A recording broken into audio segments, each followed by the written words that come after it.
All right, so this is part three. So as we're picking up, I'm in college now, and as I said before, my brother told me not to get with any girls, not to get in a relationship my first year of football, to get acclimated with school, get acclimated with football, and get acclimated with campus life and everything that comes with it. So as I said before, I'm I met a couple of girls that I was vibing with or whatever the case may be, but I was cool. I was doing fine. I wasn't getting in any relationships or anything like that. And I was on a dean's list. Everything was going good. And this was amazing because everything was happening so fast. I was really enjoying everything that was happening.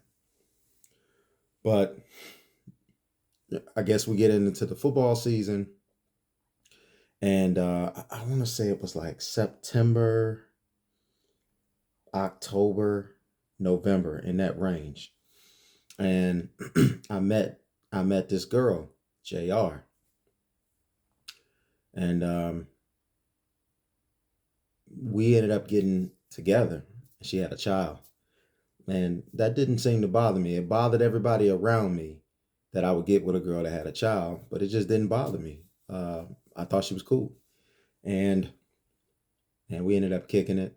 And of course, I told you how we became boyfriend and girlfriend, but I didn't intend for her to be my boy, for us to be boyfriend and girlfriends. I didn't intend for her to be my girlfriend. I just intended to just kick it with her. And, you know, but when she said, hey, look, I want to basically make it exclusive, I was like, okay, cool. So then after that, um, everything was going pretty good. But then one day, I looked in the phone and I saw that she had been talking to some other dude. And so she was asleep, and I calmly approached her and I was like, what is this? You know, what are we doing and what is this?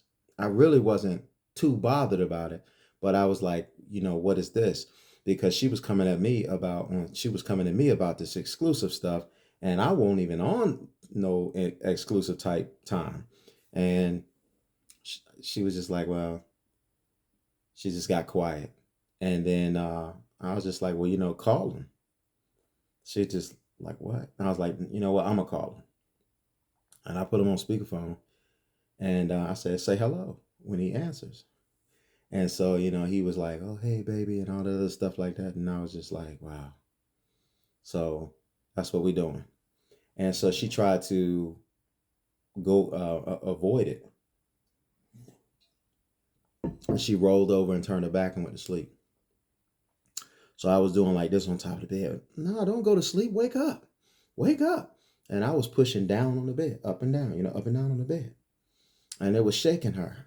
And all of a sudden she just was like, I had to be doing that for like 20 or 30 seconds, just straight. And in the midst of me doing that, all of a sudden she just rolled off on the bed. She rolled on the floor. And then she grabbed her elbow like, right? And then she ran. And then I said, you okay? And she ran out of the room, and she ran to the front room where the front door was, where the corner of the front door, the corner wall of the front door. And she stood there and she was looking at me like something had triggered her. And I'm like, yo, this is crazy. What's going on? What's going on? And I took my hands out slowly like this to her. I was like, come on, everything's okay.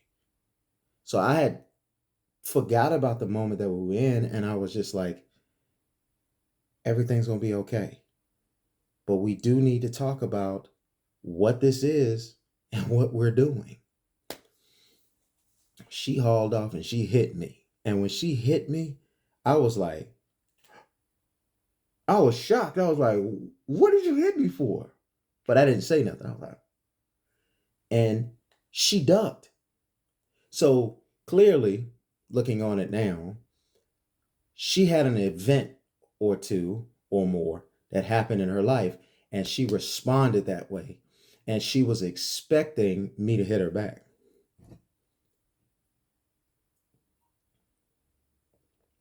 And I was like,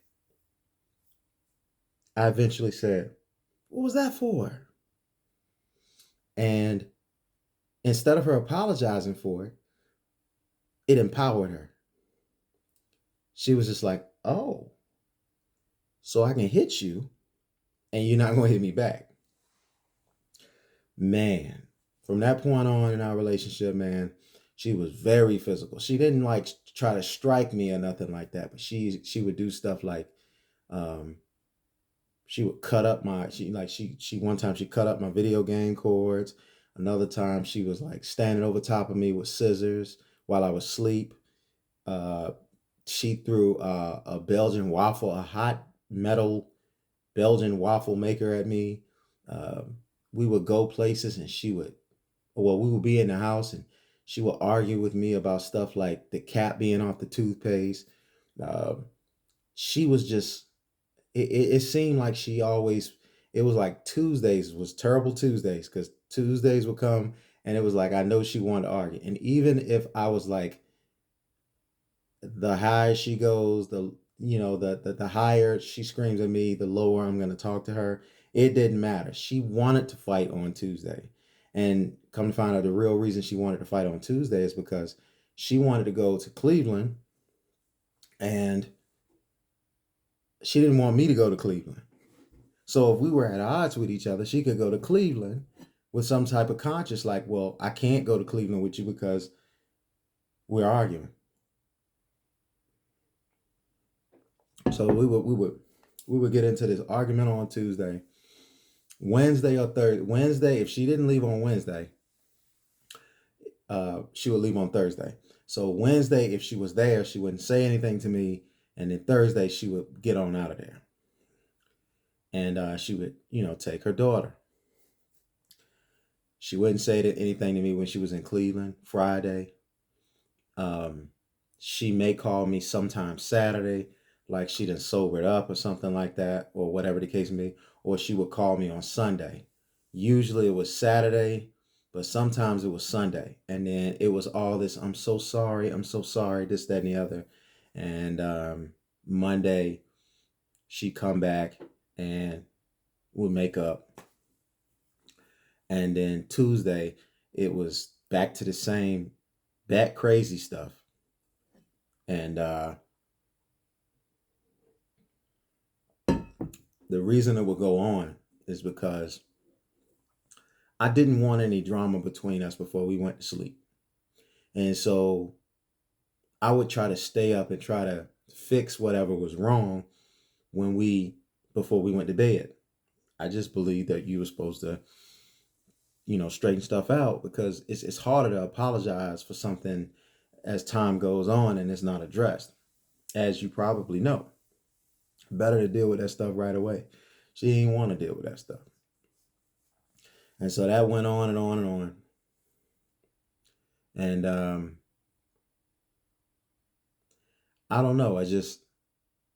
I couldn't understand why she was asking for something. It was like the part of her was asking for something real. It was asking for something solid. It was asking for something on a more long-term basis. But there was another part of her that was like, she was trying to do the opposite. And, like I said, I'm giving you more of a backdrop on that story so you'll know. And, and so I was always trying to dedicate time to trying to fix the relationship. And what was hurting me was it was hurting me in my concentration in school and it was hurting me in my concentration in football. It was really hurting my concentration there.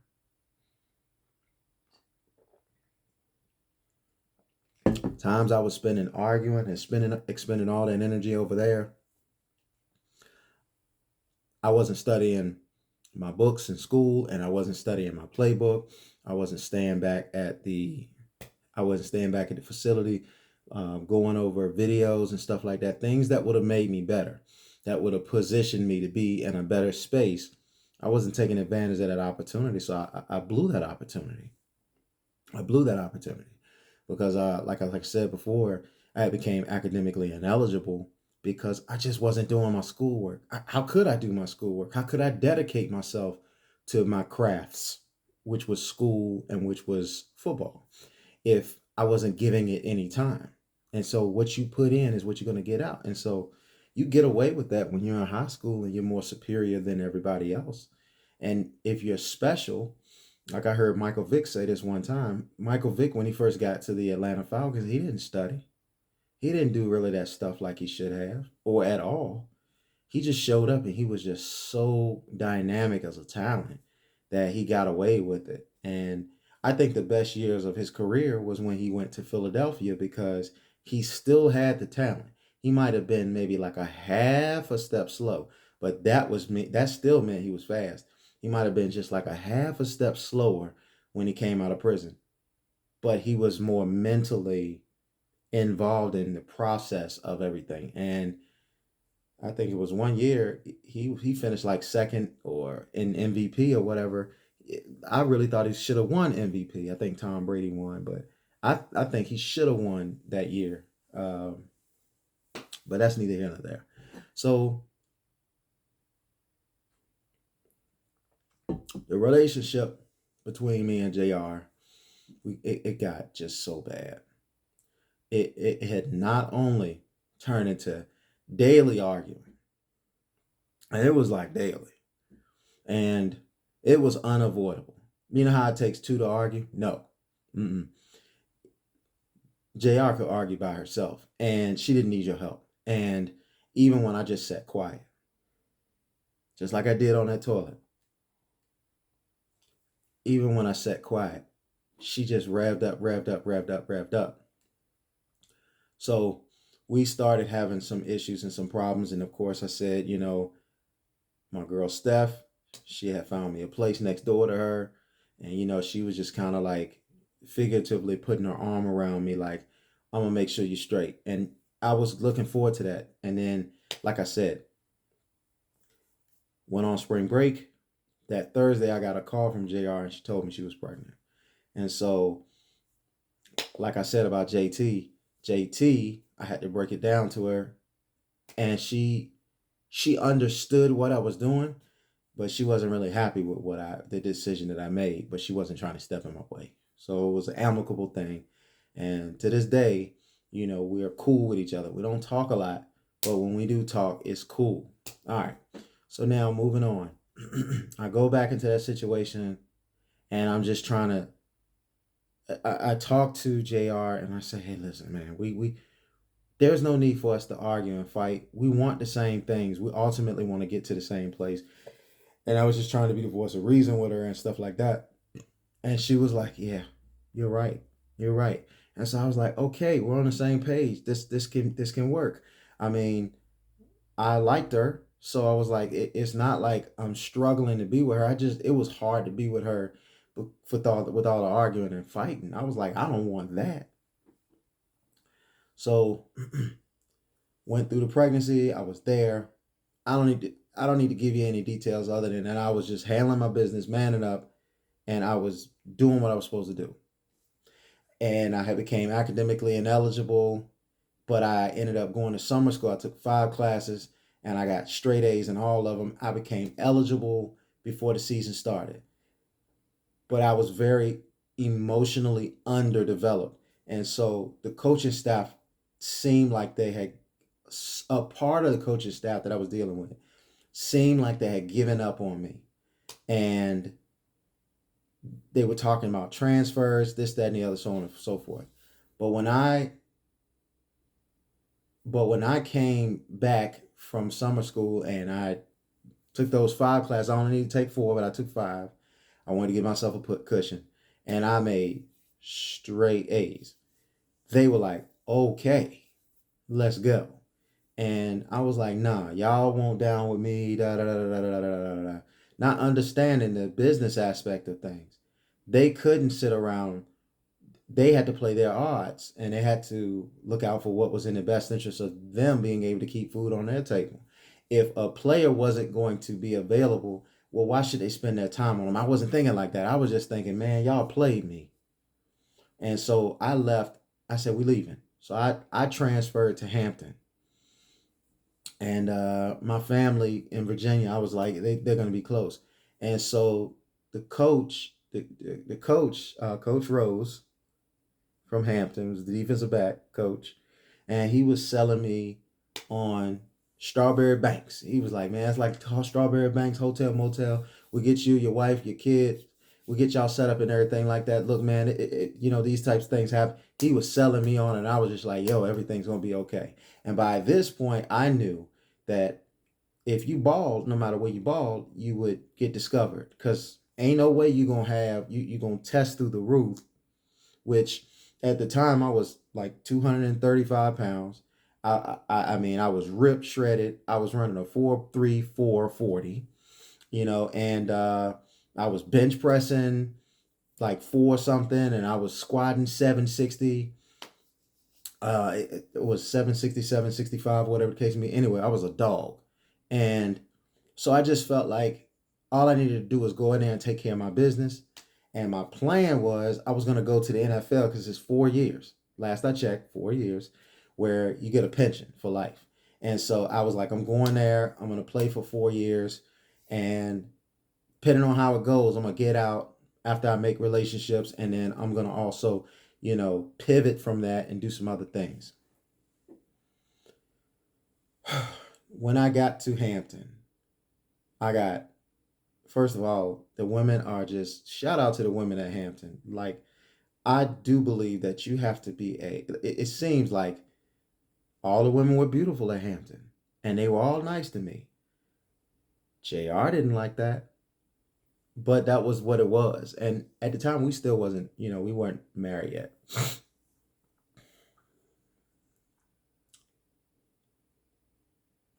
So she was real pregnant at the time. And my family was there, my mom, in particular, my mom and my sister.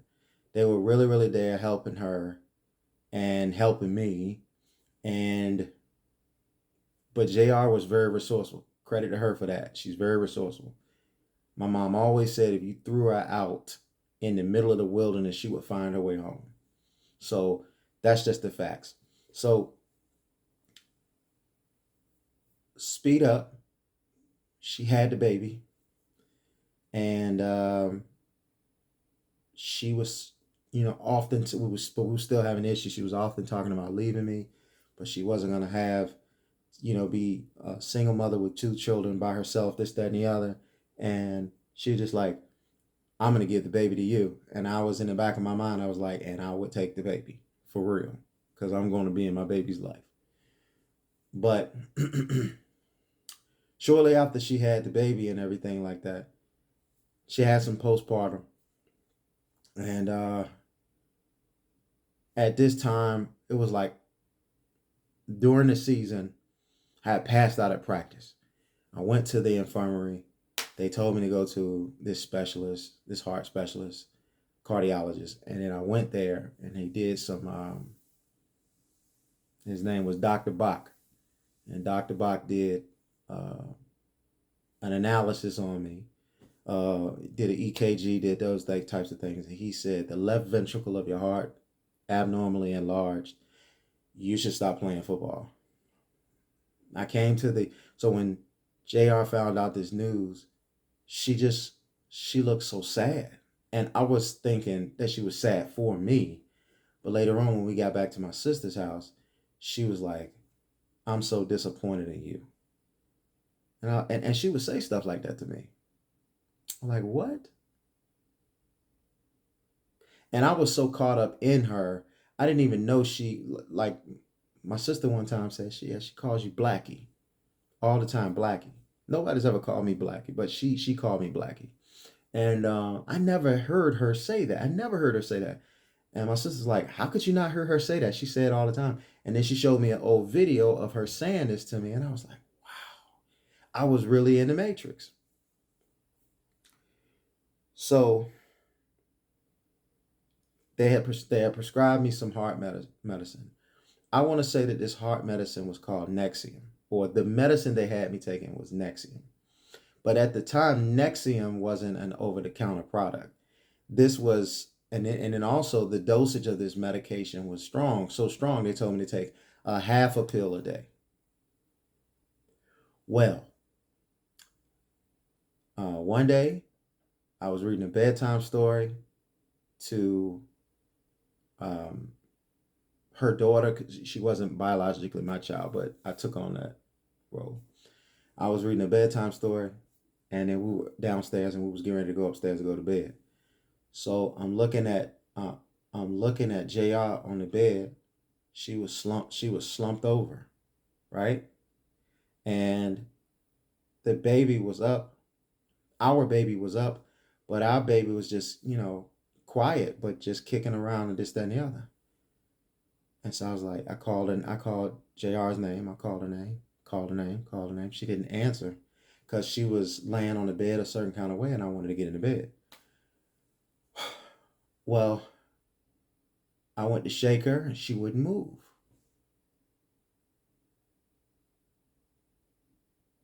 So I looked on the nightstand next to the bed, and it was a letter she wrote. And so my heart started racing, and it was a suicide note. And I don't remember what that suicide note said, but I remember what it ended as. It said, just donate my body to science. And I looked, and I saw my medications. And my medication, a lot of my medications were gone. It was like 5 or 7 pills gone. So I stood her up. She remained limp. I thought this was a joke. So I stood her up, and I wanted to really test if it was a joke. So I stood her up at the top of the steps, and they were wooden steps. And I thought that if I would let her go, she would stop playing. But she fell forward. Like either she was a great actress or this was real. And I think it was the latter. But I caught her.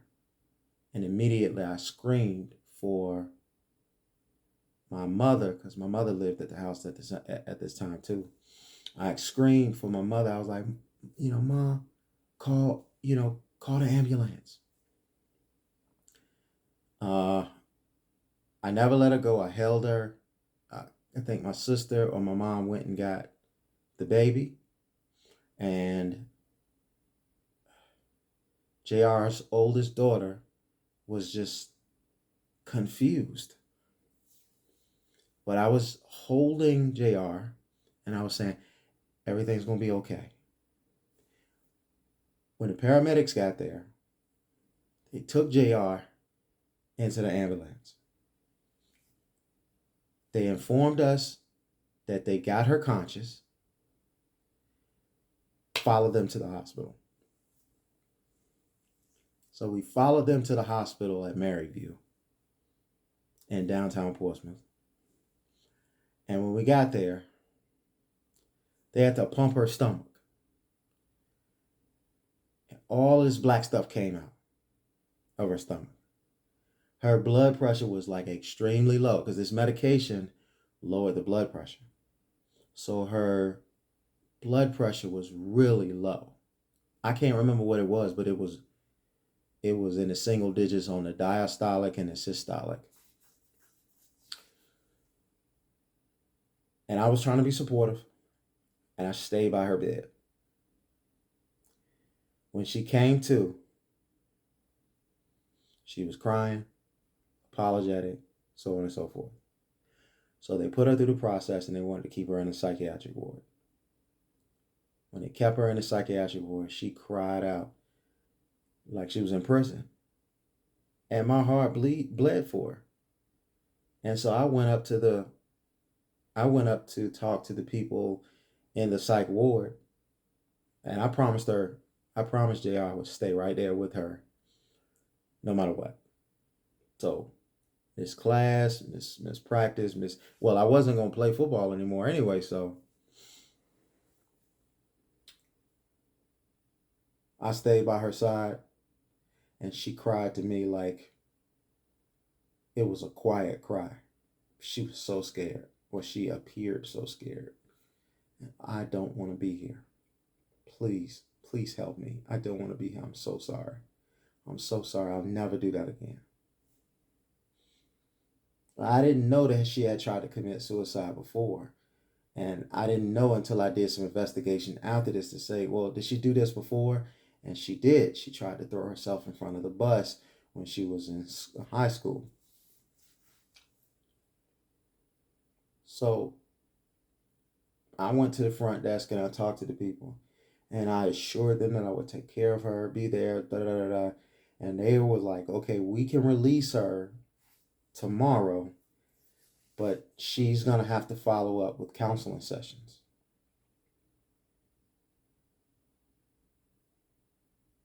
Well, I ended up getting her out of Maryview, took her back to my sister's house, and she got up and she was so happy and so pleasant. And I was like, I think everything's going to be all right.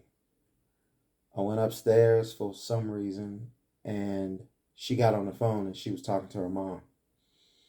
I came down the stairs, and I guess she didn't hear me coming down the stairs, but she was talking to her mom. I could tell by the conversation. And she was telling her mom that they wanted her to go to the psychiatric ward, or they wanted her to go to see a counselor. And her mother was discouraging her from doing that. And then she was getting hyped up, and she was just like, I ain't doing that mess. And I came around the corner. I was like, what are you doing? And shortly after that, she kept talking, but shortly after she got off the phone, or whatever the case may be, she just went back to being this pleasant person. And like, yeah, that's my mom. And, my mom's crazy. And I'm just saying, I was like, okay, so you are going to counseling, right? She's like, yeah. Well, she never went to counseling. And she kept threatening she was going to leave and take the children with her and leave me here. And I was just begging her, like I was stupid. Just begging her, please don't do this. I always wanted my dad to be there for me. Okay? And he wasn't. And I know a lot of people know this, because this is not uncommon in the Black community. But we grow up in these single parent homes, and it messes us up. No matter if it's you with the dad or with the mom. The fact that the other's not there is a whole thing missing. And so I was just desperate. So when she threatened to go back to Ohio, I was like, well, I'm coming. And that's what we did. We went back to Ohio. I mean, the coaches at Hampton told me, Coach Taylor, who was the head coach at Hampton, he told me, look, it's not working out. He was like, I'm going to go ahead. He was like, you can finish up this semester. He said, but after that, I'm revoking your scholarship. So I went from being on a full scholarship at The Ohio State to being on a full scholarship at Hampton to not having a scholarship anymore. So I went back. So January comes, and we packed up a U-Haul and we drove back up to Ohio. Now, shout out to my boy, Jimmy. Jimmy got me situated so I had a job when I came back up there. Jimmy got me this position being a notary public. And he showed me how easy it was and took me on a couple of his appointments. So shout out to Jimmy. That was love, man. Because that was the reason that I got a place. And then JR on her end, one of her girlfriends was doing footwork for her, found us a place, a really nice place. So we had a place to stay going up, and employment when it happened, when I got up there.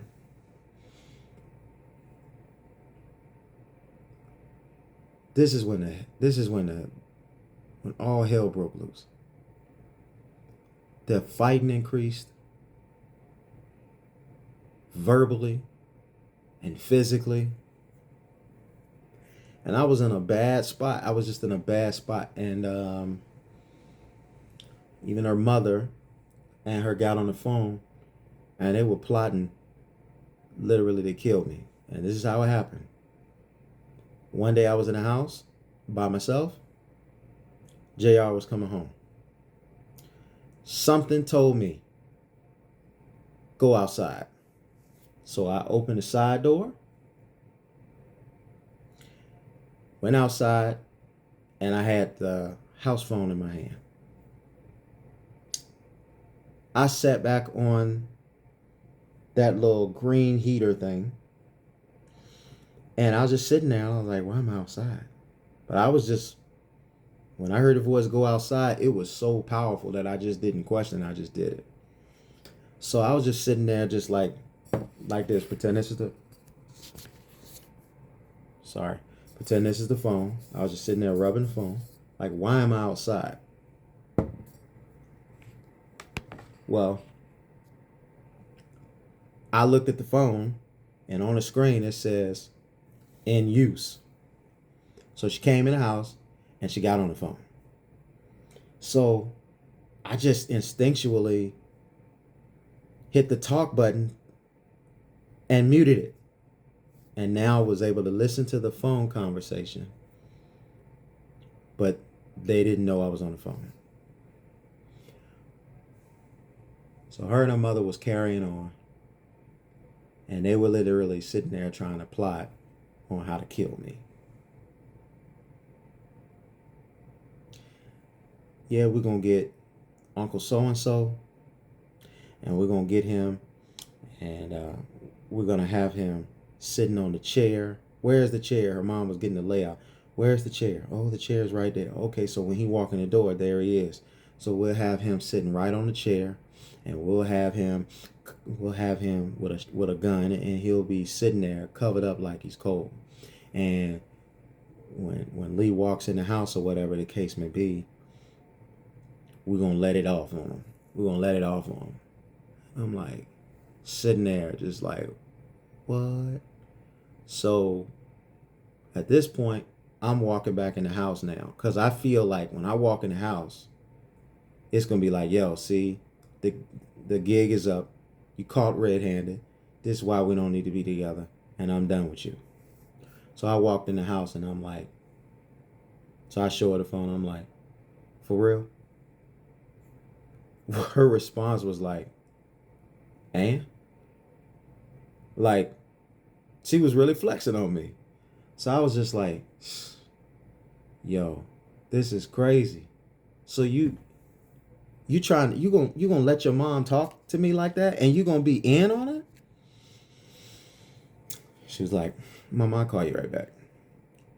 And she just like, and what? And she was just like standing her ground like she was some thug or something. So I was like, yo, I'm done with this, man. I'm done with this. So that led to her getting in my face, and she was calling my mama and my sister a B. She was just trying to get under my skin. And I was like, I know what you want, but I ain't gonna give it to you. I'm gonna go take a walk. So I went to take a walk. I looked, she was throwing some trash bags in the trunk. She took our baby, and she took our child. Now we were married by this time. She took our baby, and she took her oldest child. Quickly threw him in the car as I was walking back to the house, and skirted off.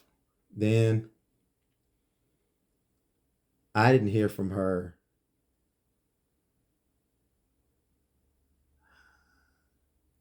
It was like a week. No call, no show. I didn't know where she was, what she was doing. But JR had, when I eventually filed a missing person report, did all of this, that, and the other, whatever the case may be. And we only had one piece of transportation. It was hers. She had No. We didn't have. I had a car that I drove back up there. No, I didn't have a car at the time, so I was right. So we didn't have any transportation yet, and other than her car. So then after that, she ended up leaving. I ended up getting my boy Mark.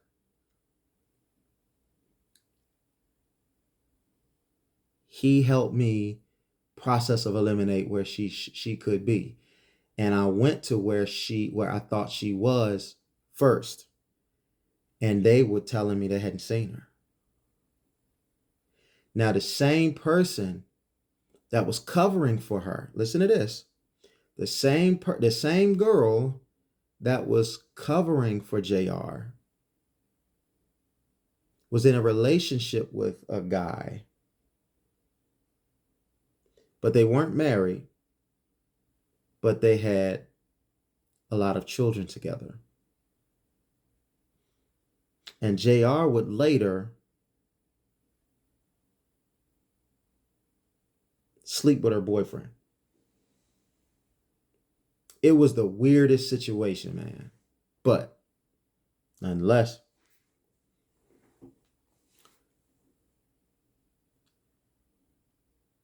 and they not friends anymore. But her friend, which I'm not gonna even drop a fictitious name, I'm just gonna say that her friend was covering for her. So her friend, whatever story she told her friend was believing in it. And it wasn't until later that her friend and I got back in contact with each other, and her friend was like, yo, I was drinking the Kool-Aid.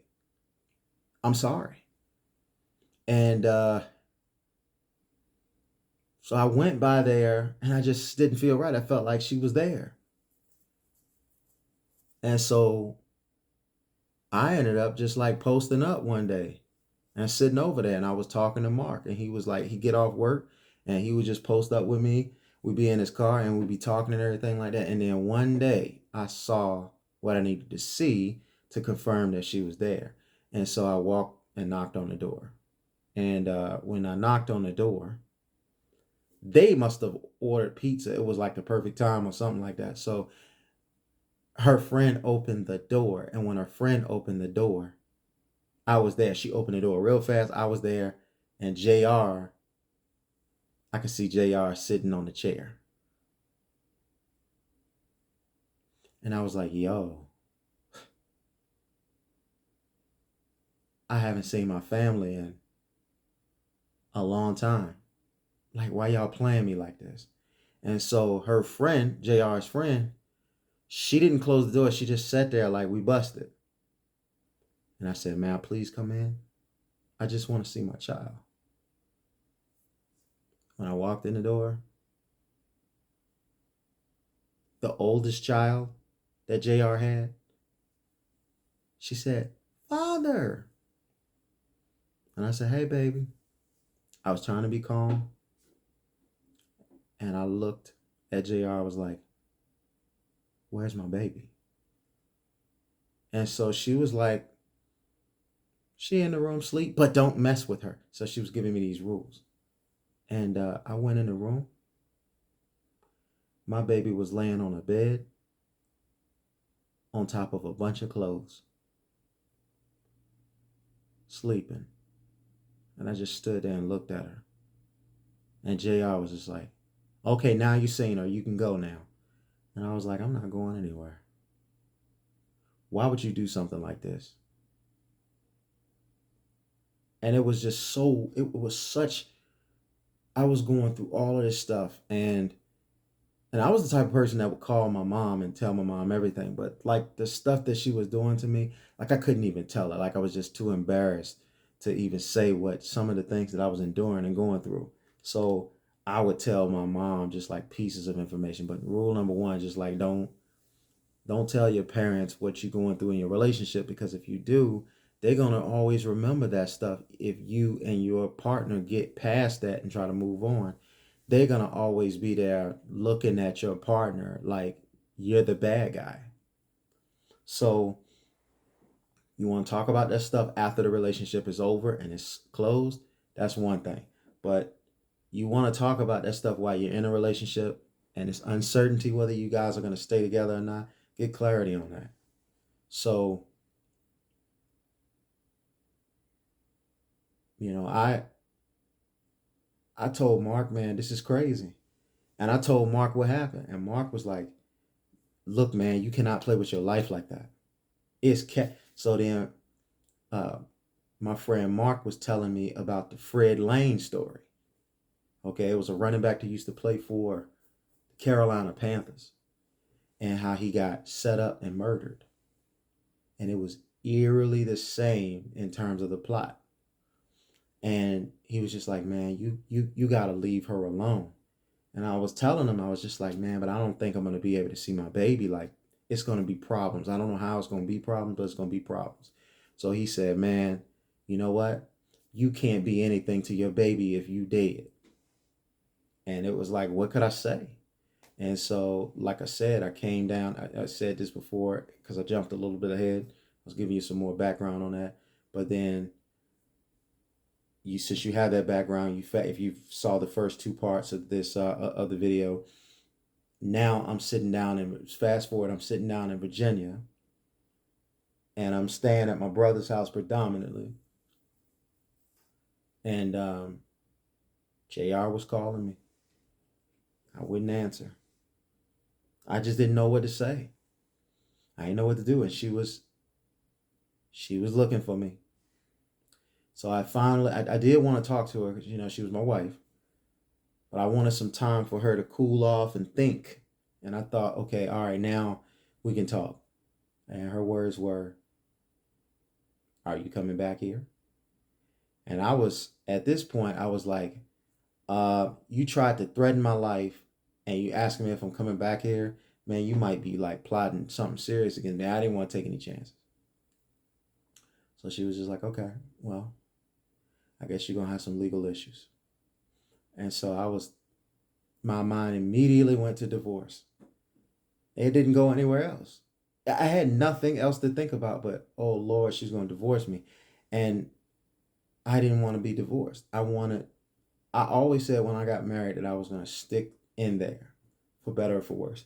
And so I was like, I was having nightmares that she was going to divorce me.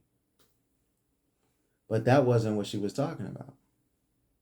She literally, like I said before, she scratched her. Well, I didn't say this before, but I'm telling you, she scratched her face up when I left to come down. She scratched her face up. And when she scratched her face up, she took pictures and she went to the police and she told them that this is what I did.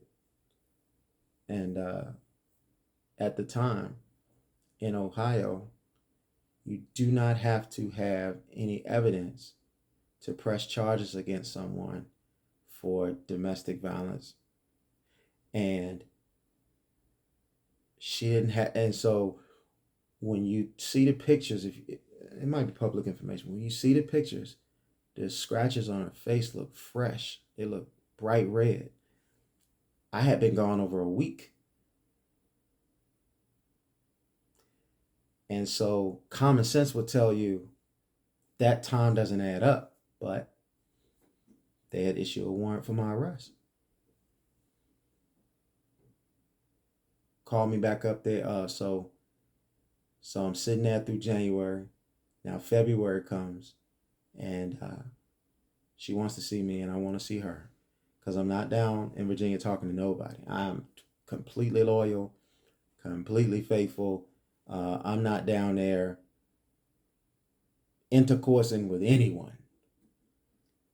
And I entertained a couple of girls for company purposes, but those girls I wanted to just have companionship and talking.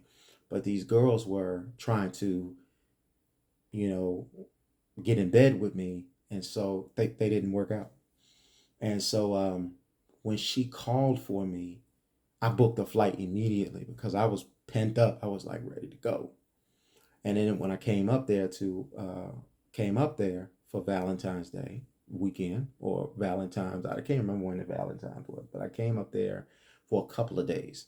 And it was understood I was coming up there for a couple of days. And Thankfully, she didn't have anything plotted against me. But I wasn't even thinking in clear consciousness about if she could. I was just thinking I just wanted to get back to her. And so we got back up there and we went at each other in a marital way. And everything was all good. But after we did it as much as we could, um, she started arguing with me again, like pointless arguing. I was just like, yo, this is what I'm talking about. Yo, man, I'm out. So she, in frustration, took me back to the airport when I was supposed to go. And that was that. Here comes March. Here comes the end of February. And she's just like, she went to this church, Columbus Christian Center. I'll never forget this.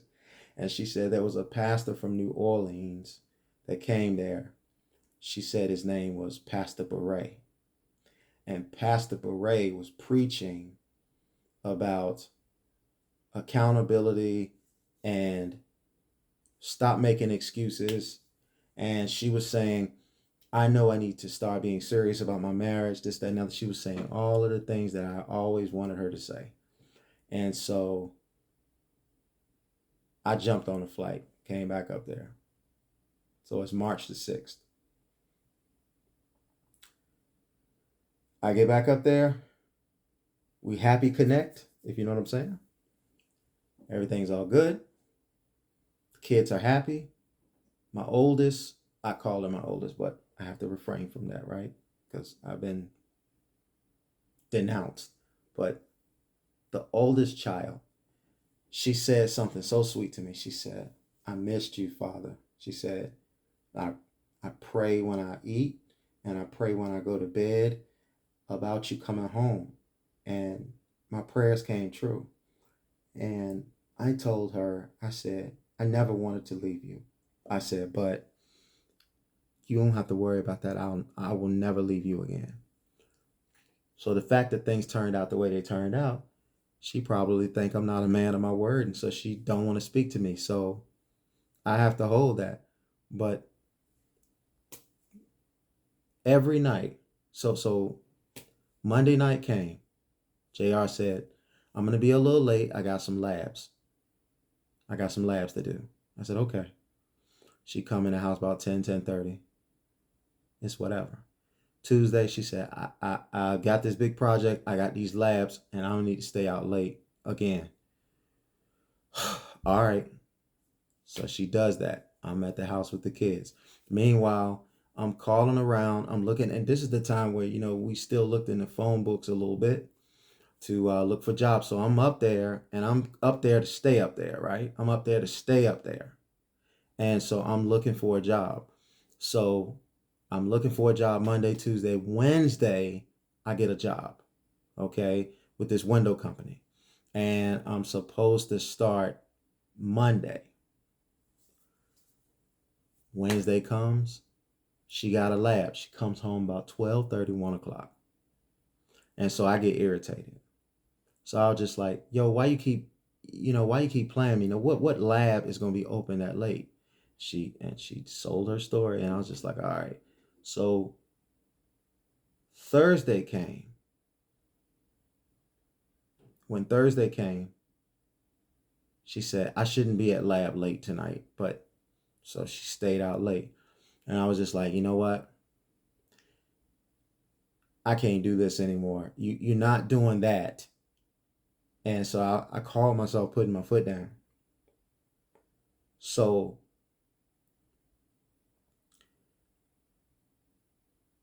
that Thursday morning, before I had woke up, because she came in the house so late Wednesday, and I had made some breakfast. I had made some bacon and eggs and stuff. And while she was sleeping, I got the girls ready because they used to go to school over at Columbus Christian Center.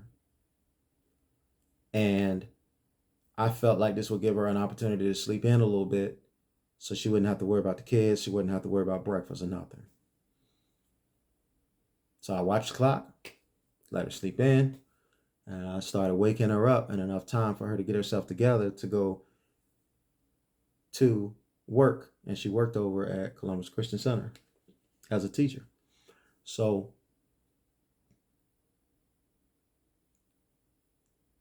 the whole time I was up there, she said, "Don't tell anybody you're up here."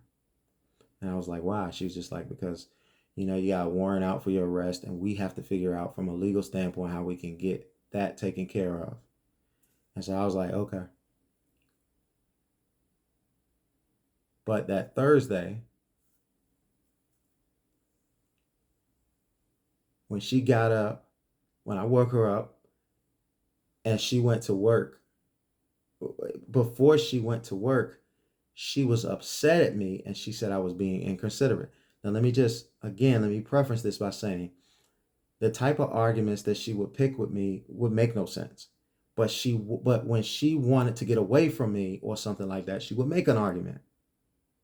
Like, I could be sitting on the couch and it could be something going on over here. I never been over there. And she would get frustrated and she would come to me and she would say, "Swear I did it."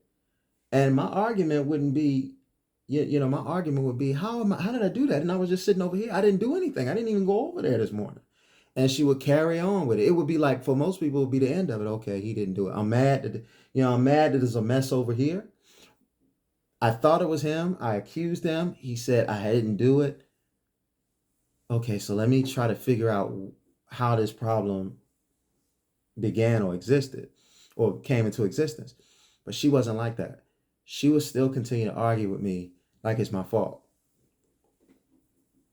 So she stormed out of the house. When she stormed out of the house, I kind of felt bad later that day. And so where she lived was close to her job. It was walking distance. So I walked over to Columbus Christian Center. And when I walked in there, I said, "Hey, everybody." Everybody was so happy to see me and everything like that. And she was furious that I showed up. They were shocked. She was furious. And I told my boy Mark I was in town, who eventually ended up picking up me from jail when I went to jail. So then I went over there. I said, "Hey, I just want to let you know." I pulled her to the side. I said, "Hey, I just want to let you know, I don't want to argue. I just want us to be in a good space." And so she seemed like she was calm. Yeah, it's okay. It's okay. But really, she was really mad at me when I walked out. She was looking at me evil again because she was mad that people knew I was back up there. So Friday comes. Oh, fateful Friday. So the 6th was a Sunday. Monday, Tuesday, Wednesday. Okay, so I'm trying to remember the dates. Now, this was in the year 2005. So I want to say March the 6th was a Sunday. It had to be a Sunday, March the 6th. I remember like yesterday. So if you look up the calendar, you can see March the 6th is Sunday.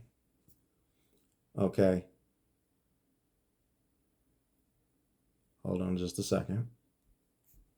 Okay, so March the 6th was a Monday. Okay. The reason I know it was a Monday is because she called the police on me on the 11th of March. So, and that was a Friday. And so what happened on Friday was I had already made my case about her going to labs. Now, how was she able to go to labs? My point to her was, what were you doing before I got here that allows you to go to labs and stay this late? So I was kind of letting her know that I wasn't buying her going to labs because just last week she had the same classes that she had. And what was she doing when she had labs beforehand? So I was just kind of letting her know I've allowed your story not to add up, but I'm putting my foot down and saying I'm sick of your story not adding up. So Friday morning, she wakes up and she starts fussing and arguing with me. And then she says, "I don't want you to get out of my house." So I said, "No problem." Just like that. and went in the front room, grabbed the newspaper classifieds to see if I could find somebody renting a room. 'Cause I wasn't going back home. I was going to be up there so I could stay and be around my child. She said, like, I want you to get out of my house before I leave. And she was about to leave. And so I said, no problem. I had never unpacked my bag. I had my high school bag. And when you walk in the bedroom, my national championship ring was on the count on her chest. I did not grab my national championship ring, which she later tried to sell, but she did sell some of my things. So if you follow Pawn Stars and you look up LB, you'll see, if you type in my name, Leandre Boone, Pawn Stars, you'll see that my um, my pendant, my gold pants from beating Michigan, I can't say the M word, was sold. I didn't sell them. She sold them. And when it became a thing, Fox called me and they wanted to do an interview. And I hung up the phone on them. I was like, I ain't doing no interview. After I told them I didn't sell my rings. My ex had my ring. My ex had my pendants. She sold them. So pay attention now. If you listen to this, if you listen to what I'm saying to you, I'm giving you references so you understand that the story checks off. Okay? I'm really not interested in trying to win any favor or get anybody on my side about it because I really don't care about it anymore. The real reason that I'm making this video is because I want, my daughter to be able to have something in case something happens to me. She can have something to reference off of so she can go and fact check everything that I'm doing. So I know in my story, somebody had made a comment about, this is the typical inner city kid, stuff like that. I get that and I appreciate feedback. We need feedback so we can adjust things. But this was not intended to be something that was for views or clicks or whatever. It's totally separate because this channel is really about relationships. But I'm making this video here so that, my daughter sees it. That's really what I'm making this video for. So my daughter so she can find the facts, put it together, and come to her own conclusion. If you're looking at this because you're identifying with this or you found it interesting, cool. If you don't find this story interesting, you probably didn't get to this point anyway. But if you're still here, flow with me because I'm about to wrap the story up.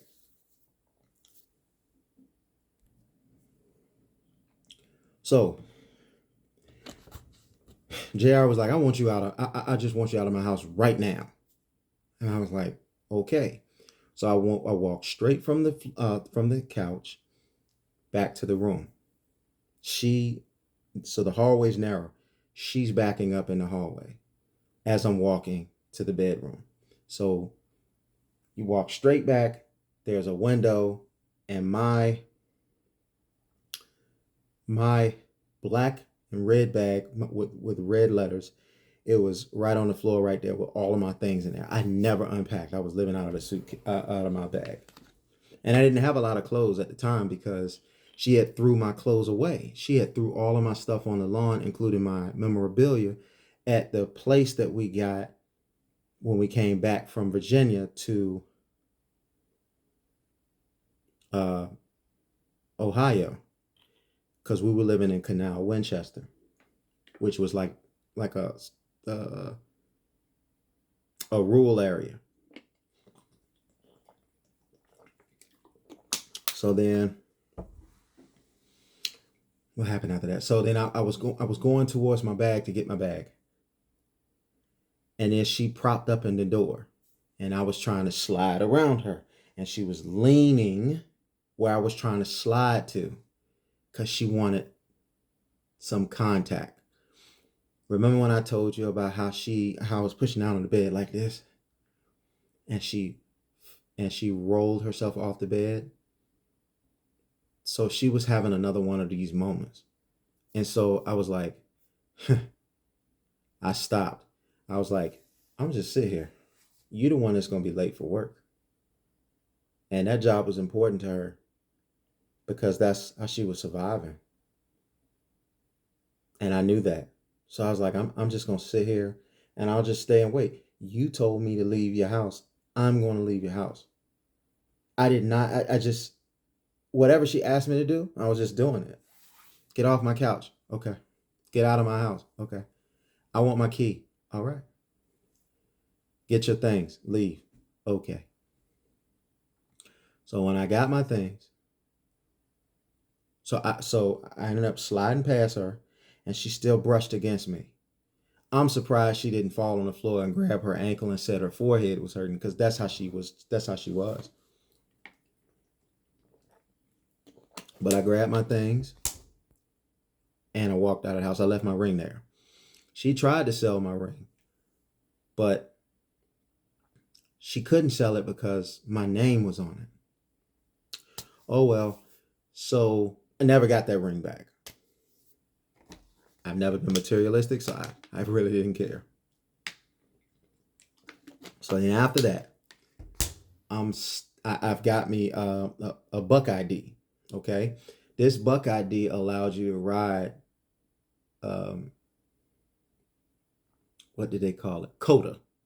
Okay, I think it was called Central Ohio Transit Authority.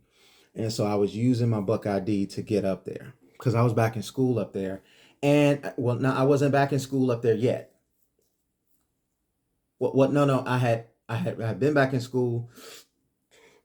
I'm sorry. I got back in school when I came up in January when we moved back up there.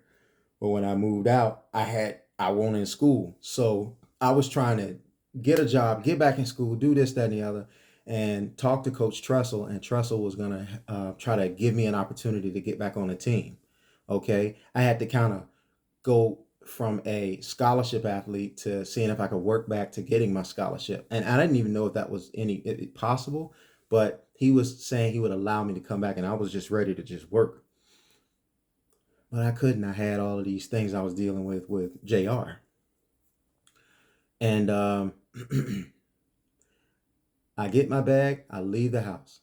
And right there on the corner is where the bus comes. So my intentions was to get on the bus so I could go to the library because they had some resources and I could try to figure out this thing about living situations, stuff like that, because I'd already been awarded a job. So it was like, I'm not leaving. I'm going to be able to take care of myself. So I was very resourceful like that. So here we come. Here we go. We're looking at me leaving to go to the bus, and I'm standing at the bus stop, and I see a police car, and we lived in a great neighborhood, or the neighborhood that she lived in was a great neighborhood. The police car came, and it was a van that came with it as well, and they came frantically into the neighborhood, and that was we had never seen that, and we had lived there in another location before. So I added two plus two. I said two plus two is four. So I grabbed my bag and I started walking back towards the apartment. And a police car, they were scanning the neighborhood. And then the police car had stopped and I guess was filling out some paperwork or talking on his, I don't remember what he was doing, but he was stopping, he was doing something. And I walked over to the police officer, the car, real quiet. And I was like, hey, officer, how are you? He said, I'm doing all right. What can I do for you? I said, it's rare that we see police in this neighborhood. Is there anything I can do to help you? And I was just like, we just got a call about a disturbance, and from a person who has a warrant for their arrest. And I was like, in my head, I was like, dang. I said, would that person name be Leandre?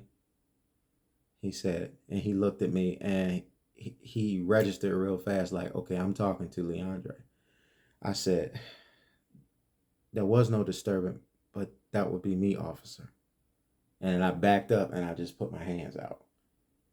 And he was just like, yeah, we have we were called to a residence about a disturbance. I said, there was no disturbance, officer, but I know you got a job to do. So I was like, I'm just here to cooperate. So he was just like, okay, well, because you have a warrant for your arrest, he sounded like he didn't even want to do it, but he had to follow his orders. He's like, well, we have to at least take you downtown. And I was like, ugh. So I pulled out I gave him my hands, and he put two handcuffs on me, two sets of handcuffs, so I could be more comfortable. He was nice to me. Okay. Shout out to the good police officers out there. In the Black community, we still have a thing with the police, but I am grateful that I came across two, well, it was actually three cops who were very humane. So this was early in the morning. He said, he said, let's hurry up and get you downtown.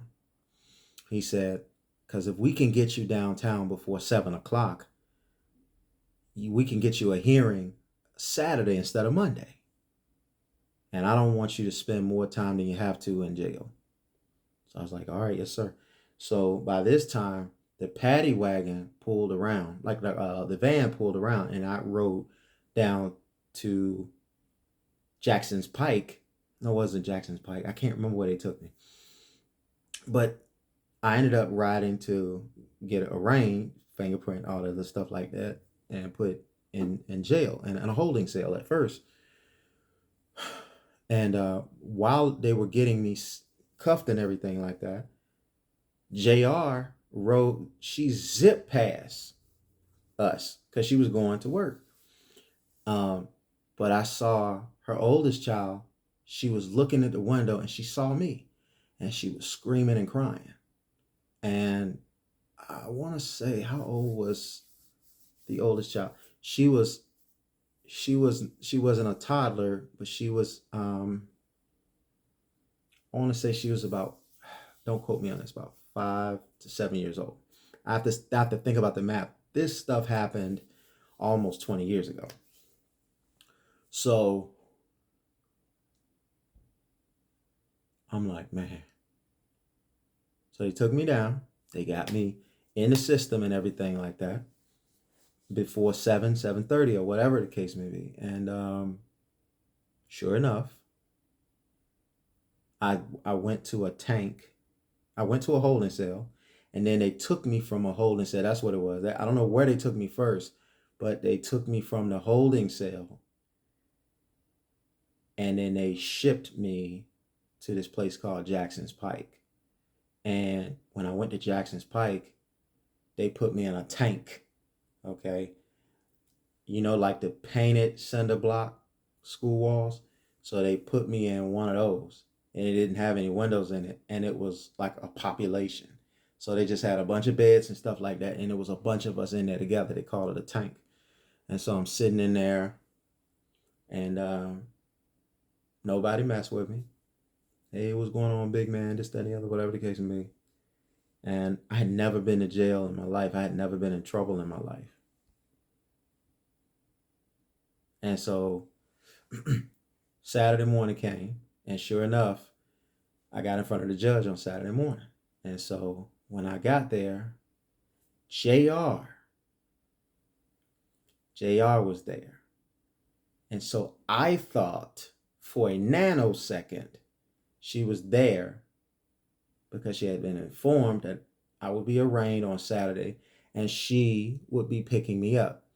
And so this judge, he said, okay, Mr. Boone, he said, I can see you don't have a record, so we're going to let you sign out on your own recognizance. I said, yes, Your Honor. He said, but there's going to be a restraining order that you can't come within 500 feet of JR. And I was perplexed. They said, now we can let you out today if you have a ride home.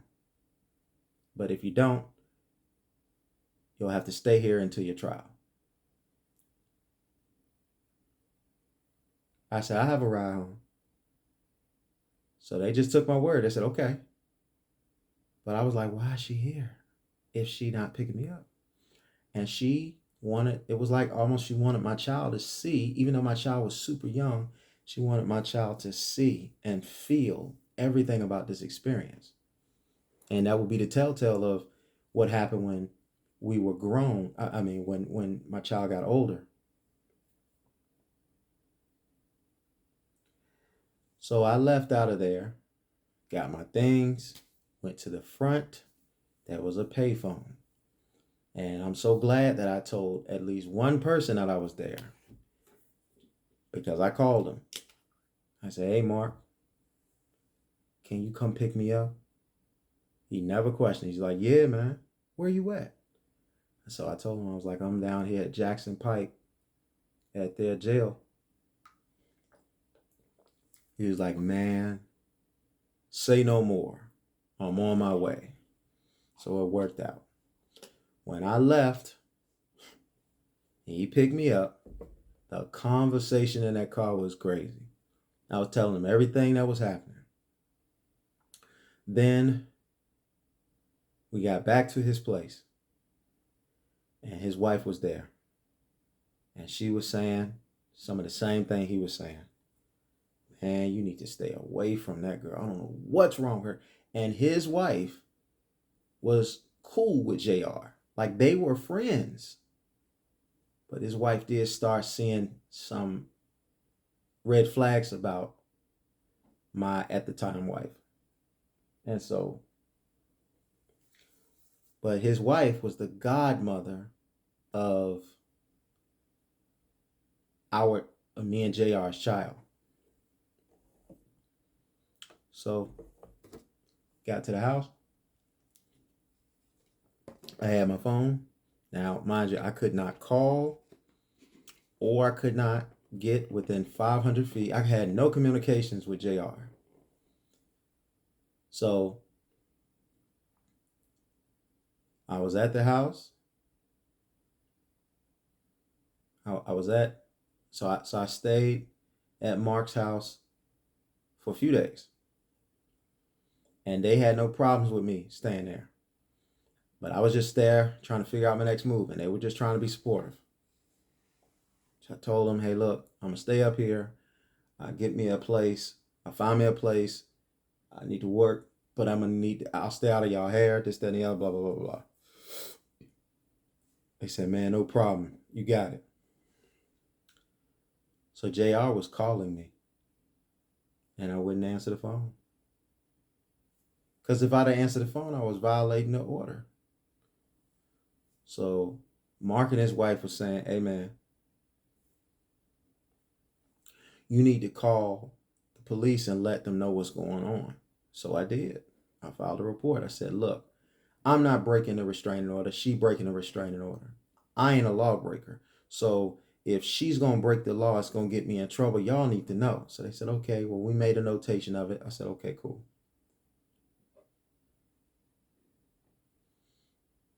So she kept calling me. And I think one time she called me, a voice message was left, and it was like the oldest child.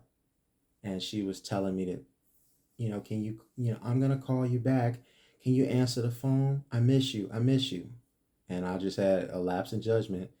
And so I picked up the phone when I received a call from JR's phone. And it wasn't JR, but it was her oldest child. And she was all of the normal things. Hi, how are you? I miss you. I love you. This, that, and the other. And she was telling me stuff. I was asking her little general questions. How was school? Oh, we had a play. We had this. We had that. Now, when I'm talking to her on the phone, in the background, I hear someone sound like they're having sex. Now, you got to be at a certain level to be making those types of noises around your children. But that's what it was. And it was all in an attempt for me to lose it and make a bad decision. Like that would be the thing that make me rush over there. But I had help. I had support. Even if I wanted to go over there, and it was crushing me because I still had feelings for her greatly. So it was messing with me, but she knew what would mess with me. But I stayed put. I stayed right over there. But it made me tell Mark, okay, you know what? Forget it. I'm going back to Virginia. He's like, yeah, man. What about your daughter? I was just like, man, I ain't gonna get to see my daughter if I keep experiencing things like this.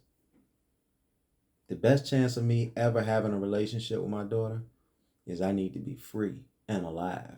And I don't think that I don't think I'm going to be able to accomplish that if I'm around or near JR. So I go back home. And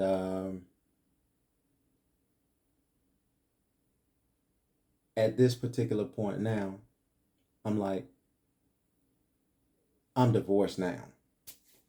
I'm like, because my grandma used to always say, a man doesn't love a woman if he can put his hands on her in an unloving way. And a woman doesn't love a man if she can call the police on him for no reason. And here I am. I done got locked up. And she done told them that I did this, that, and the third to her. And I never did any of those things to her. Never did any of those things to any woman that I've ever been with. I've been with my wife now. We have been together for, out of 17 years of knowing each other, we've been together 16 of those years. And my wife will tell you, it ain't even in my nature to even raise my hand. Because you really, if you're in a relationship with a person, man or woman, you're in a relationship with somebody, you feel like you even think about putting your hands on them, it's time to go. And in the midst of everything that I was going through with JR, I never wanted to raise my hand. I never wanted to even raise my hand to her, let alone hit her. She was so small too. But it wouldn't matter. If she was the same size as me, I still wouldn't have done it. I mean, because just don't be with anybody that you feel like because that's not going to help you control them. What positive outcome you're going to get from putting your hands on somebody? I even do that with, and I believe in corporal punishment to some extent. But as I even get older, I understand that corporal punishment should be the last, absolute last resort. You're supposed to know your child well enough to be creative enough to find their weaknesses and their pain points, and try to solve you're trying to get your child to do what it is you want them to do, right? So when you beat your child, is that getting them to do what you want them to do? Maybe it is, but it's making them do it out of fear, and your child is not going to always fear you. When you get people to do things out of fear, it's only a matter of time, and you got to look over your shoulders. But it's so ironic that JR lied on me and got that on my record, right? Which now it's not on my record, but it's sad that she did that to me. But later on, her oldest child called the police on her for the same thing. And I just feel like that's karma. That's karma. And everything that she was doing to me, she was saying I was doing to her. Because a lot of times when people don't want to deal with issues that they personally have, they project it on somebody else. It's like a mirror. They looking in the mirror at themselves, but they call it somebody else because they do not want to address the elephant in the room about them. And I'm saying all of this not to dog JR. I'm not trying to dog JR.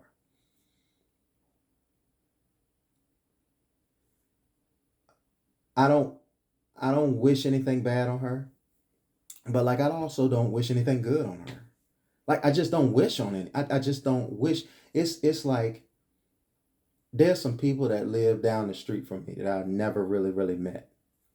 So why would I spend time wishing good or bad on them and I don't even know them? So like that's the way I feel about JR. I don't wish good on her. I don't wish bad on her. Whatever comes to her life and she deals with it. She makes her bed. She lays in it. Now she may wish bad on me or whatever the case may be, or she might tell everybody like I don't think about him or whatever the case. Good. I don't want you to think about me. And now that our child is grown, our child is 18, I really don't have to deal with you anymore. Because if my child was to ever to come find me, which I pray and hope that she does, she will get an opportunity to make an assessment about me. The courts took JR's word. The courts took my daughter's word. When my daughter had a relationship with me up until she was 14 months old, then going from 14 months all the way to the time that she was 10 years older, I never talked to her. I never saw her. I didn't know where she was. I had no phone number and I had no address. The only reason that I found her was because the man that came after me for JR,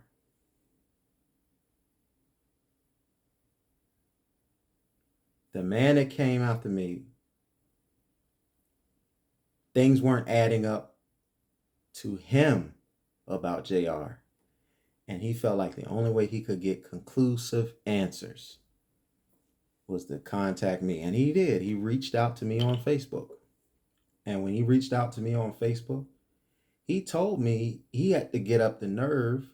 Well, I don't want to say he get up the nerve. The monster that I was painted out to be by JR, he drank that Kool-Aid. And so he felt like I'm going to reach out to him and I hope that I find out that these things aren't true. But he had apprehension. And it's funny because he and I are cool to this day. He was just like, you ain't nothing like she said you was. I know.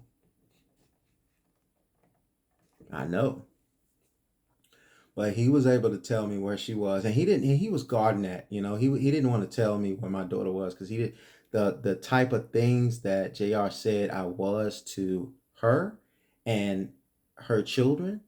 He wanted to be, he was being mindful of that. So I understand and respect that. But when he found out I had a whole wife and that I had at the time like a child with my wife and how long I've been with my wife and speaking to my wife, because he spoke to my wife too, and all of the other stuff like that, he was just like, yo, no way. Because here's the thing. If you're an abusive person, right, you don't just, who have you known to be abusive, manipulative, lying, cheating, or whatever else it is that their characteristics are? Who do you know that is that, or any of those things, or a combination of those things in a relationship, right?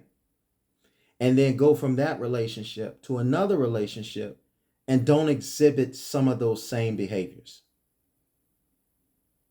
Like, even if they go and get counseling, there's no guarantee that they're going to 100% not exhibit those same behaviors. Because here is the thing. Leopards don't change their spots. They don't. And I'm not trying to paint a person as a person that can't change. But oftentimes, a person doesn't want to change. So a person who is deflecting their issues and projecting them onto somebody else. That's just like when somebody hates you. It's because they hate something about themselves. And they like something about you. And they hate that they like something about you.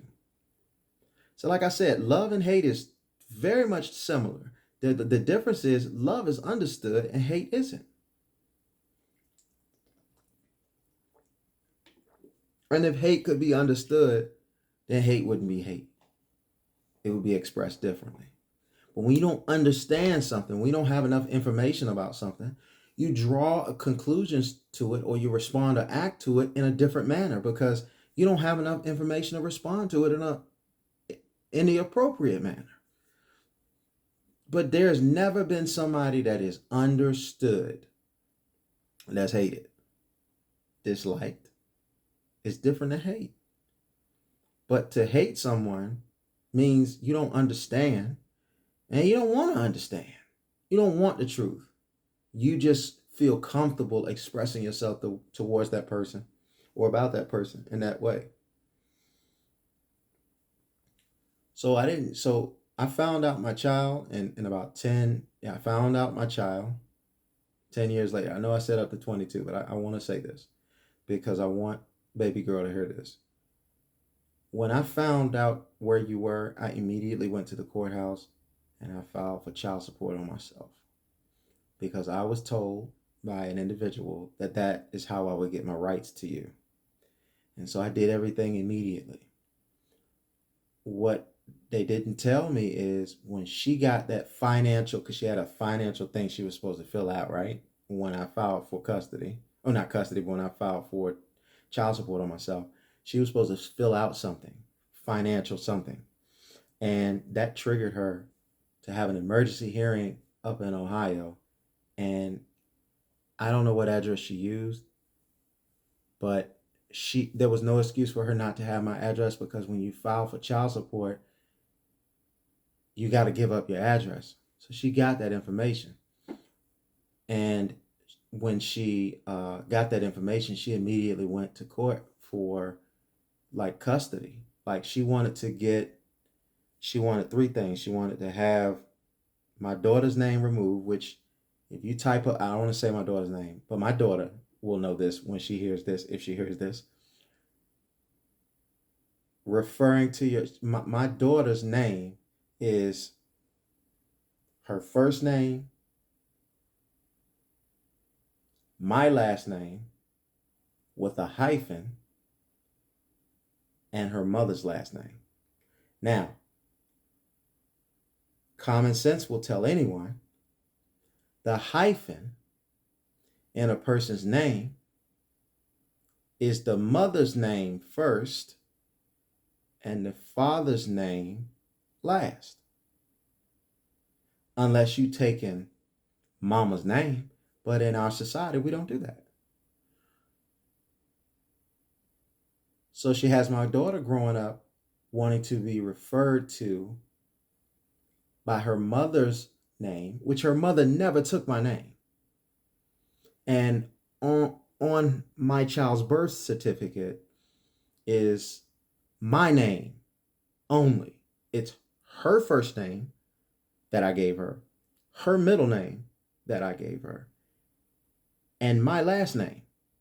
And I didn't have to fight to get my name as her name with her mother. Why? Because she wanted my daughter to be named with my name. And if it was a boy, she was ready to name that child after me, Junior. Matter of fact, the whole time she was pregnant with my child, well, the first half of the time until we found out, the whole time leading up to finding out the gender of my child, she was hoping for a son to be named after me. Why is this? Because I played football for the Ohio State. And if you ever crack the starting lineup at the Ohio State in the defensive secondary, you're going to the NFL. It is the highest level of football. Shout out to Alabama. Shout out to Clemson. Shout out to Georgia. Ohio State's in that class. And in some instances, above. I don't want to slight Alabama because the recent success of Alabama over the last 10, 20 years, Alabama has solidified themselves as the vanguard of college football, right? But Ohio State's right there. So that's why she did that. I can't think of any other reason. Because, you know, was it because she loved me so much? I don't think she ever loved me. As a matter of fact, I know she never loved me. I know she never really cared about me. She cared about what I could do for her, but she ain't never cared about me. She doesn't even love herself to have done the things that she's done in her life.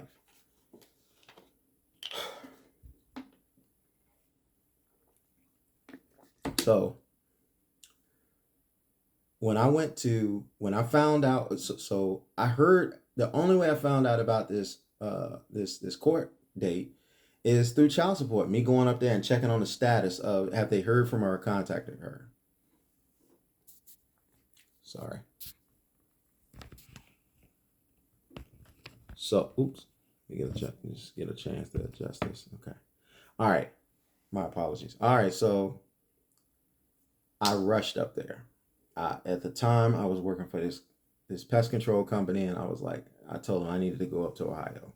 So I went up to Ohio, and I showed up to this court hearing, and she was shocked that I was there because she was thinking that if I wasn't there, that was going to give her a chance to get what she wanted. And these are the things she wanted. As I said, she wanted a name change for our daughter. She wanted me to um, give up my rights as a father, and she wanted child support. So when I first left, um, Ohio, she tried to file for she filed for a divorce and she filed for child support. So when I first came down to Virginia, I was paying child support. But the reason that I stopped paying child support is she terminated child support. She personally terminated it. And I thought the reason that she terminated it was because she didn't want me to have any rights to her. And she had the confidence of her godparents, because that was her money bag. She had the confidence that anything she needed or wanted, her godparents would provide it for her, because they had an affinity for her and the children and this, that, and the other.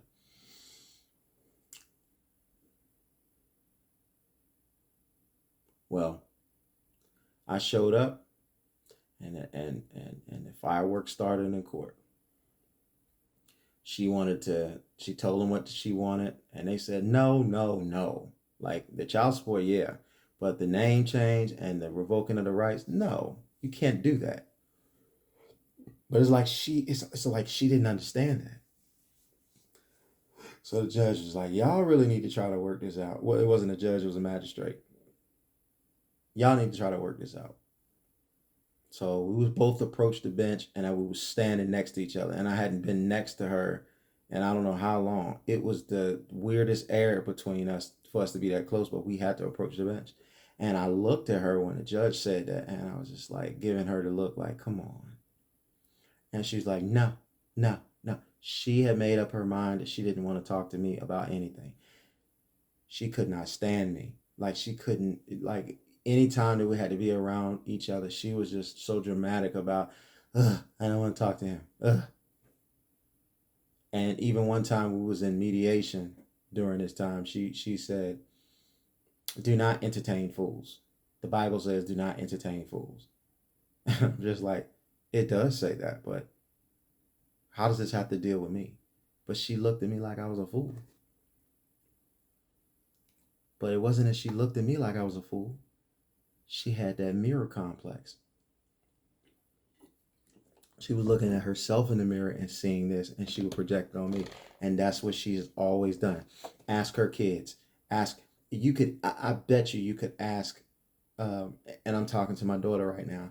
Ask yourself, in your dealings with your mother, has she ever did something or had a problem and told you that you had that problem? And I'm 100% that she gonna say yes. Because unless you know something I know, she never even got to the point to acknowledge the issues that she had. She swept that mess right under the rug and acted like it didn't happen. So I really want to close this out. I will write about this in more detail. But again, let me just make this clear. This is not about anybody viewing this. If they view it, they view it. I just want to be an open book, right? I want to be an open book about most of the things in my life. Certain things that's no one's business in your life, of course. You don't, oh, I'm gonna make my marriage an open book. Well, you see what happened to Will and Jada. I just certain things I think is private, but like there's a lot of guys out here going through this experience, and some women too. But there's a lot of guys going out here that's out here living this experience, and they have children and they can't see them, they can't be around them, they can't talk to them or whatever the case may be, and it can be voluntary or it can be involuntary. My situation was I didn't volunteer to not be around my child. I tried to be there through thick and thin for my child. I tried to be there every day when my child was intentional to be brought into this world, uh, and I plan to be in my child's life for the duration of their lives. Not no, oh, you're 18, peace out. No, parenthood is something that never stops. And I don't even think it stops after you die, because now you're talking to your parents on a different plane, because our spirits never die, because spirit is energy and energy is never destroyed nor created. It always existed. Our bodies, on the other hand, our bodies exist, was created, and that's why it has an expiration date, because anything that was created, it has a start date and it has an end date. But anything that existed, it always was and it always will be. It just takes different forms and it transfers. And just because we can't find it doesn't mean it's not out there. Your parents, your siblings, or whomever have went on and passed away, they are still out there. You cannot think that this plane that we live on is the only place where you can live. That's crazy. And for you to think that you have been boxed in.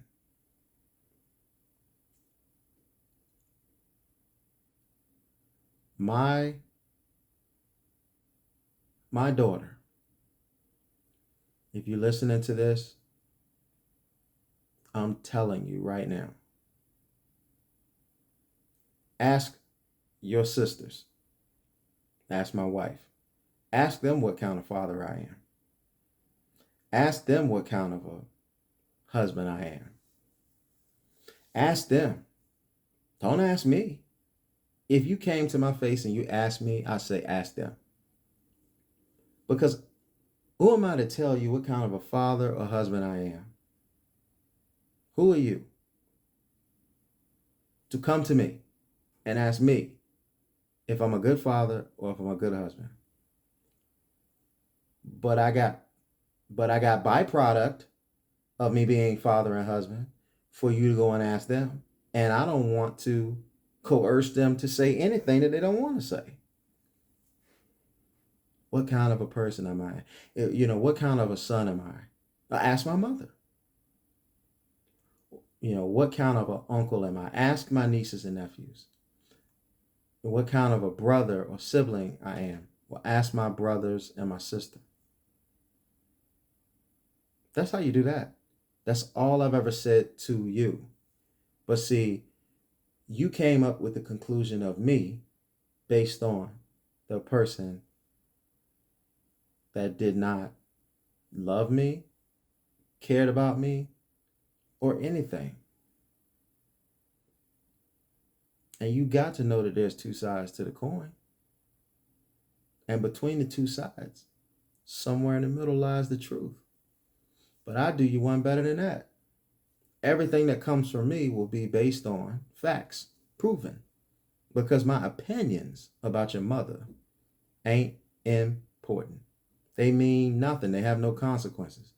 Even if I felt like I could, and I'm a salesman, even if I felt like that I could say something to persuade you, I don't want to do that. And I'm going to tell you why. Because I don't want anybody to be affiliated with me or involved in my life because they absolutely need to or have to. I only want people in my life because they want to be in my life. It's the same thing for you, baby girl. If you never want to be in my life, that's your power choice. But if you ask the people that are in my life what it's like to be in my life, they tell you.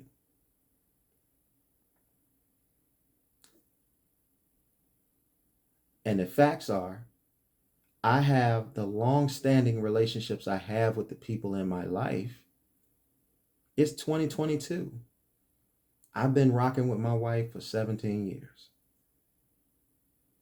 I it is 2022. At this particular stage, I've been in my children's life outside of you because you definitely my child. Outside of you, I've been in my three girls' lives every day without fail. Not on the weekends, not on the holidays, not on summers. I've been in their life every day.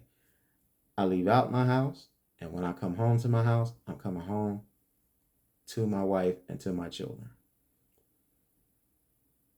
And I can tell you this, if they were just trying to tolerate me, it wouldn't even be a thing. We wouldn't be a thing. Don't be with me because I can provide you something, offer you something, or you feel like it's the best that you can do. Because if you with me, I'm going to empower you to be able to do whatever you need to have done for yourself. And why do I do that? Because it allows me to be in a situation where if somebody don't want to mess with me, they don't. They don't have to. And I've had these things happen. In my career, I have helped people and they have been right under my wing until they don't need me anymore. And some of them have dealt with it with grace, and some of them have dealt with it with fire. There's some people that I've set up and they don't want to have anything to do with me because they're so confident that they can do it on their own. And some of them have gone off and they've done that and they haven't need me. And then some of them have found out, oh, I still need them. And then they come back to me. And it's like, you said you didn't need me. So even though I can help you, I'm not going to. Because as soon as I get you back straight, you're going to bounce out anyway. Baby girl, if I'm going another direction and you want to go in that same direction, but you don't want to go to my destination, telling me that you don't want to go to the destination that I'm going, but you want to be dropped off along the way, that doesn't mean you can't go for the ride. If you communicate with me, you just want to get to a certain point and a drop off point, I might say, well, I'm going that way anyway. Come on.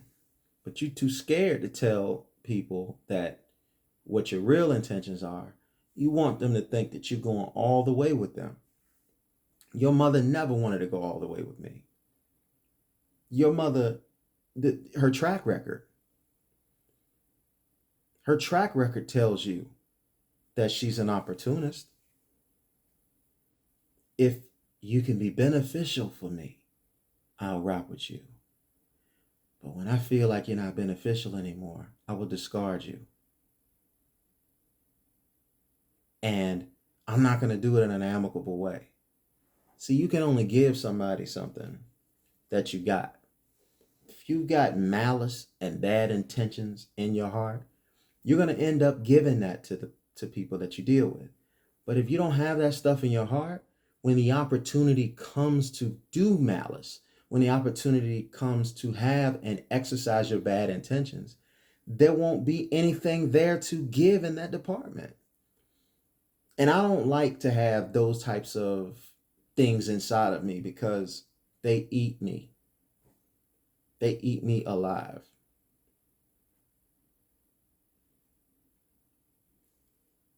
Let me make this clear.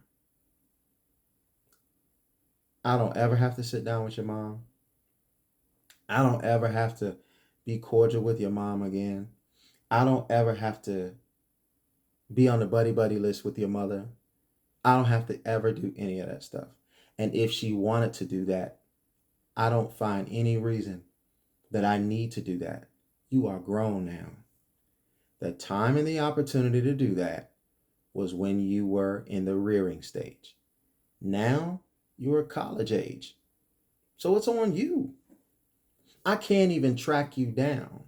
You know, I heard a monk say this. A monk said, if you want something, don't pull it to you, because eventually it's going to, and I use this, eventually, if I pull this, if it's on a string and I want something, I see it, I want it, and I pull it to me, eventually I'm going to stop pulling it. And then what's going to happen?